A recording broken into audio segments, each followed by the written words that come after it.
everybody, and welcome back to another 6-scale figure review with me, your host, That Mania. And today we have what a lot of people have been very interested to see here. We have the Hellcat Studios whatever Caesar regular version, not the war paint version. That's a different video. From Rise of the Planet of the Apes. I know everybody's been very intrigued to see how this is. I haven't even opened the box yet to see how this is. I've seen a couple pictures. I've seen some people talk about how to, maintain it, but I have yet to actually open this box to see what he looks like. So I'm very excited to see that, and we'll get to that in a second here. But here's the box. You can see there is the Hellcat. It's a straight black box. You can put shoes in here. You can put anything in here. Pretty much nothing out of the ordinary. Kind of boring, but not every box can be super special. It's what's inside that we are looking for. So why don't we get him out of the box right now? So since you usually do our spinning turntable thing, I thought since this had so much intrigue to it, I'd unbox it with you guys here now, so you can kind of get my honest, genuine initial reaction. So here we have Caesar. Ooh, that is hairy. This is a funny one. Ooh, the face paint's not that great, and the hair is all over the place. We're gonna have to work on this. Yeah, this is out of the box exactly what it looks like. So be prepared for this. Now let's get him onto the spinning. Actually, let's see if brushing him does any good. So I saw somebody say a toothbrush would do some wonders. So why don't we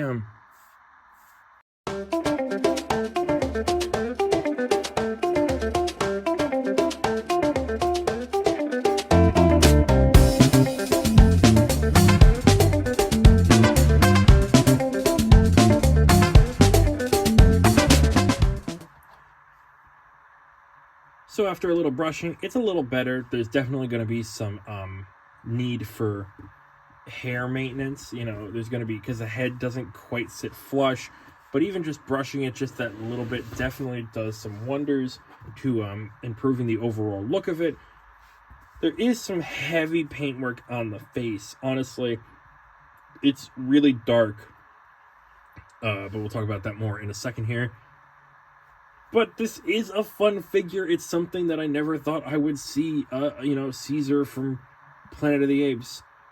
So you got to give him credit where credit is due. But obviously I can't just be nice about this. We do have to kind of say the goods and the bads. So why don't we get him off of the spinning turntable here and actually talk a little bit more in depth about Caesar.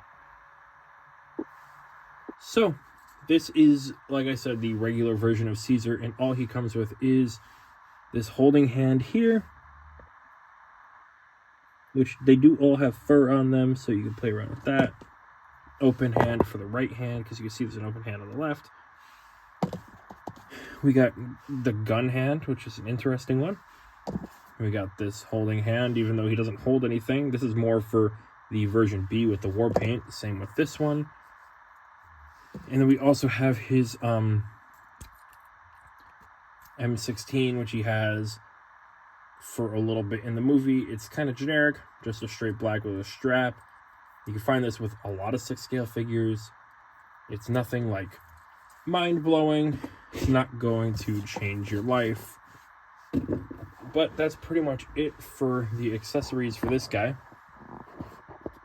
Let's talk about Caesar. So the sculpt here is okay. Like, it's adequate, but it's not crazy good either. It's, like I said, it's dark. It's supposed to be a bit lighter, and I don't know what happened in translation. Just talking about just the sculpt and not the hair fiasco on his head here. it is just a darker look.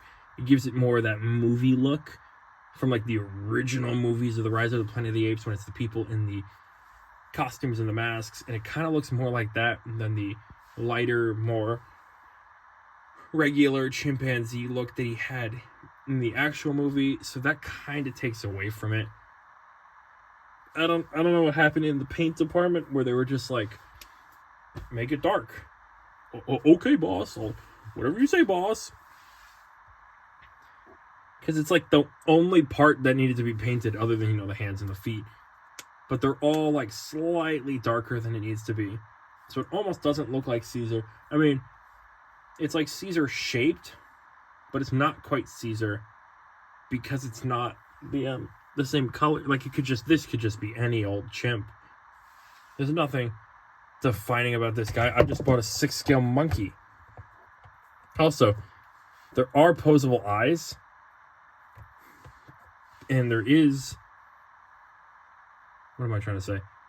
There's this magnet on the top. It's doing that magnet thing that magnets love to do with 6-scale figures, where one half just unglues itself from the other half. So I'm going to have to fix that as well.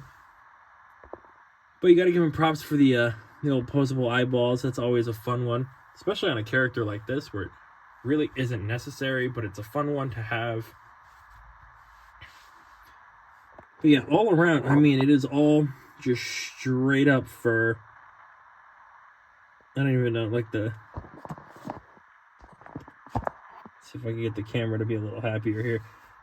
It's just straight fur all the way around. The arm here is not connected, technically speaking. There is a gap, which is a shame. It's almost hidden, but depending on the angle, you can kind of tell. It kind of looks like like he's wearing a vest at times, so that kind of sucks. But it's not a total deal breaker at the end of the day, especially because this is such an interesting left field figure from a company that most people didn't trust enough to buy this figure. I gambled with 4 of them plus an horse, which we'll see at some point later on. But yeah, this is a very fun, interesting figure. He's got a nice shape to him. He's not person, because he is monkey. So he's got like a smaller stature. He's kind of got more of like a stocky build. The arms do look really nice on it. The build looks really nice. He does have monkey hand feet, which do look good, but again, still a little dark. Same with the hands here. I feel like it needs to be a little bit lighter. But it is super cool. I thought this fur would feel a lot more rough. It felt like they were just going to take some glue and roll it. Gotta keep dropping that. Roll it all in the fur. Call it a day, so it's going to have like this rough texture. But it is actually really soft to the touch. It's actually kind of nice. It's like a throw pillow where you just kind of want to rub it forever.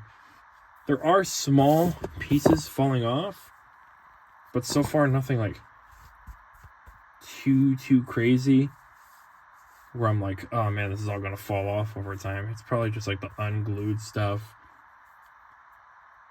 It could fall off all over time, but so far I haven't noticed it being that problematic, like I said. We'll just have to wait and see. If I do a review a month from now, it says all of Caesar's hair fell off, you'll know why. But yeah, for the most part, this is a chimp with an attitude who does look pretty good. I haven't unboxed any of the other ones yet. I just wanted to get this one out because I know a lot of people have been asking about Caesar. So I wanted to get this out so people can kind of see what it looks like. So I guess I'll grab a normal sized person figure so you can kind of see what he looks like next to that. And we'll go from there. So if you were curious to see how Caesar kind of stacks up with a normal sized figure, here's about the height. I picked the sculpted kind of Bruce Wayne figure from the Dark Knight Rises Bat Armory, which does look, fairly nice. There's a good height to him. Like I said, he's bigger. He's a bit more chimpy. I feel like the fur is a little too thick, per se. Like, I'm not I'm not saying it's like huge, but I feel like he needs to be a little bit. Because, like, am I crazy to think that he was a little, like, leaner because there's more muscle? Maybe I'm wrong. It has been a couple minutes since I've watched the movie, so maybe I just need to go back and rewatch said movies. But yes, here's what he looks like next to a normal person, normal-sized person, which is a fun comparison. I do wish I had a James Franco to stand next to him, or the guy from the second one that I can't remember the name of. The guy who plays Commissioner Gordon. It'll come back to me. But yes, here he is. That's what he looks like. Let's show you how he articulates. Shall we then? So normally the head would be on a magnet, but either way you'd still get a life-ending 360 degrees. You get it up about that far, and it down, not really. Some back and forth. Arm goes up about that far. Technically you get a 360 of the arm, and you get a slightly more than 90, I'd say. A little bit of ab crunch. Not much at all. All the kind of suit fabric and such is going to be blocking it. That much spread. Leg goes up about that far. This is mainly one just big chimp suit, so it's going to kind of hinder that far. And knee bend, which is pretty good. Ankle articulation does exist, so you do get a fairly decent range of motion. It's just a matter of, I guess, how you want to pose him and making sure that everything is comfortable to how you like it. Anyway, let's wrap up this Caesar video here, because I've got plenty more monkeys to go.